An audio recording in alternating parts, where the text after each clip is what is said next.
Breaking News CNN. Informação relevante de momento chegando agora no Bastidores CNN.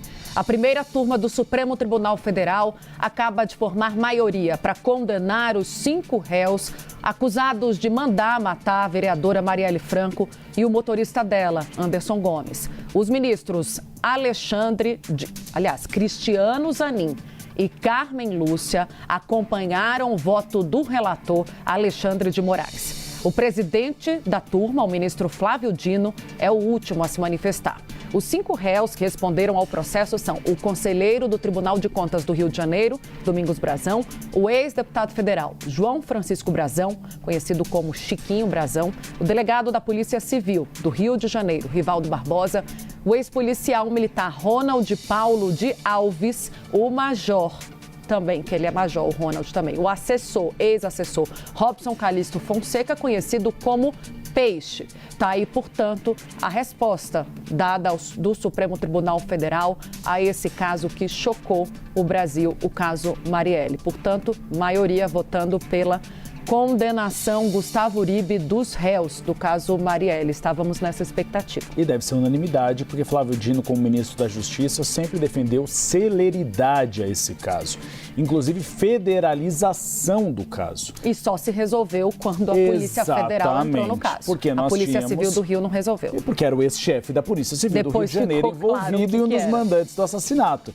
Então Flávio Dino vai na mesma linha, a gente deve ter unanimidade, já que o Luiz Fux deixou a primeira turma e foi para a segunda turma. É importante, é um crime que não fica impune. A família de Marielle Franco pedia que houvesse justiça nesse caso.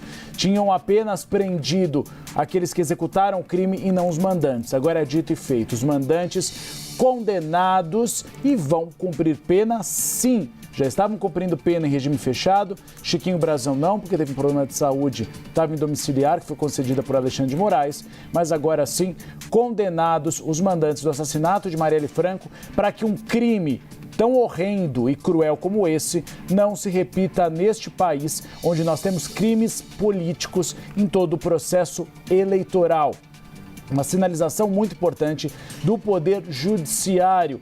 E alívio, eu sei que alívio eles nunca vão ter, mas para os familiares de Marielle Franco, a mãe dela passou mal, a viúva sofre até hoje, mas é uma tentativa, é uma tentativa de olhar um pouco para frente. Eu sei que é difícil, o luto é imenso, mas é olhar para frente, tentar respirar e saber que pelo menos algum tipo de justiça existe nesse país, diante de tantos crimes que não tem solução e tantos mandantes que não são presos. Né? Você não tem como voltar com a pessoa, obviamente, né? É uma despedida eterna daquela pessoa, da mãe, da companheira, da filha, vão sempre se lembrar com pesar pelo que aconteceu, mas é uma resposta, é um alívio, né, para quem tem algum parente que foi vítima de violência, de assassinato, no caso da Marielle, é uma resposta que se dá para que essa família possa seguir em frente, consciência tranquila e agora com a resposta à altura de que esses assassinos serão, portanto, incriminados de fato, cumprirão a pena devida. Serão responsabilizados. E o Matheus Teixeira para fazer uma análise sobre esse caso. Acho que melhor começar com a Clarissa, porque a gente teve que interromper a Clarissa com Breaking News. Clarissa, se você quiser, analise esse caso e depois termine o seu raciocínio para não ficar em aberto. Bom, Uribe, vamos falar em primeiro lugar aqui rapidamente do caso Marielle Franco. Eu acho que a gente está vendo acontecer no Supremo Tribunal Federal exatamente o que a sociedade estava esperando, uma resposta depois de 8 anos, em relação a um crime brutal e que é um marco na nossa história política. Então, um ponto que é estratégico aqui e muito relevante para a gente destacar tem a ver com o assunto que eu estava falando um pouco antes. Esse caso, esse julgamento que está em andamento também ajuda a criar tal agenda positiva para o Supremo Tribunal Federal num momento de desgaste. A gente sabe, claro, que o caso Marielle Franco já estava ali previsto no calendário do Supremo para esse período, mas acabou passando na frente o julgamento da trama golpista, até por conta da preocupação dos magistrados com a aproximação do período eleitoral. Mas o caso Marielle acaba vindo à tona, já com a expectativa muito consolidada de condenação nos bastidores, como parte dessa resposta, dessa agenda positiva, a reconstrução da imagem de um poder que está, sim, prejudicado, vem muito abalado no decorrer das últimas semanas por conta de denúncias, como, por exemplo, o envolvimento de magistrados com o caso Master. Então, todo esse contexto político que cerca o Supremo Tribunal Federal acaba também permeando um pouco desse julgamento que a gente vê hoje. Mas o resultado em si, um resultado esperado. Agora temos aí maioria formada, claro, caminhando para uma condenação sem ressalvas, por conta, inclusive, da demora que a gente teve, uma espera de 8 anos por uma condenação. Lembrando, a corrupção e as distorções do nosso sistema político é que favoreceram essa demora toda. Foi por conta da corrupção que Marielle Franco foi assassinada, foi pela corrupção, foi por conta da corrupção que foi possível os mandantes atrapalharem tanto as investigações ao ponto de adiar essa sentença por tanto tempo. Obrigada, Clarissa. Matheus, eu quero te ouvir também, você que acompanha já há algum tempo também esse caso. Qual é, portanto, a resposta que dá o Judiciário a essa situação e a outras semelhantes também com a decisão agora da maioria? Tainá, agora a expectativa é sobre a dosimetria da pena, ou seja, quantos anos de prisão de fato eles vão pegar. A condenação agora nós já temos maioria e a dosimetria é sempre uma segunda etapa, mas fato é que a gente caminha para uma conclusão finalmente depois de 8 anos de investigação, 8 anos do assassinato de Marielle Franco. E é muito importante, mas o que eu acho simbólico e importante a gente comentar aqui também é como o caso Marielle demonstra os desafios e o problema que o Rio de Janeiro vive e como o Brasil vai fazer para superar a criminalidade no país como um todo, e especificamente no Rio de Janeiro, que a gente sabe que vive um problema muito grande na área da segurança pública e que é sim uma vitrine do Brasil, é uma das cidades que mais recebe turista e, portanto, tem uma relevância não só econômica, mas também simbólica para o Brasil.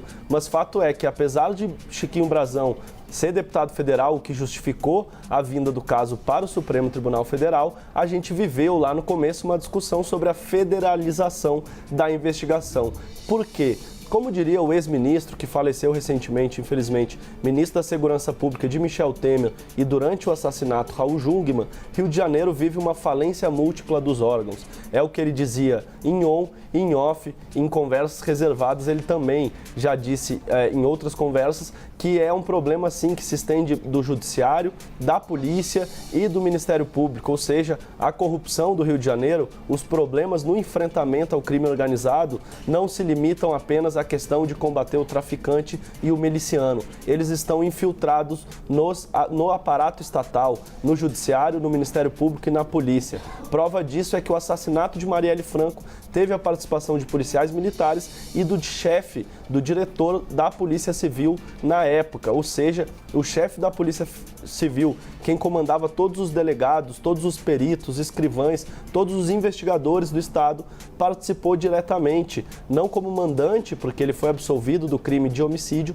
mas ele vai sim ser condenado por outros crimes, por ter ajudado na morte de Marielle Franco, no assassinato. Isso expõe simbolicamente como é difícil. O caso iniciou no Rio de Janeiro, mas teve 5 trocas de delegados porque ninguém investigou da maneira adequada. O Judiciário do Rio de Janeiro também não conseguiu chegar na conclusão do caso para a solução do crime, para a condenação dos culpados. Isso teve que vir para Brasília. O Supremo Tribunal Federal tem muitos problemas, muitos. A gente vem abordando isso há muito tempo, mas tem sim esse mérito de conseguir concluir um julgamento de um crime que aconteceu há 8 anos e que o Estado do Rio de Janeiro, não só a polícia, mas também o Judiciário, o Ministério Público, não conseguiu solucionar, muito porque está sim imiscuído com o crime organizado. Claro que não é todo o Tribunal de Justiça do Rio de Janeiro, claro que não é todo o Ministério Público do Rio de Janeiro, nem toda a Polícia Civil, mas sim tem infiltração criminosa dentro de órgãos do Rio de Janeiro, e é isso que dificulta o combate efetivo à criminalidade em uma das principais cidades do país.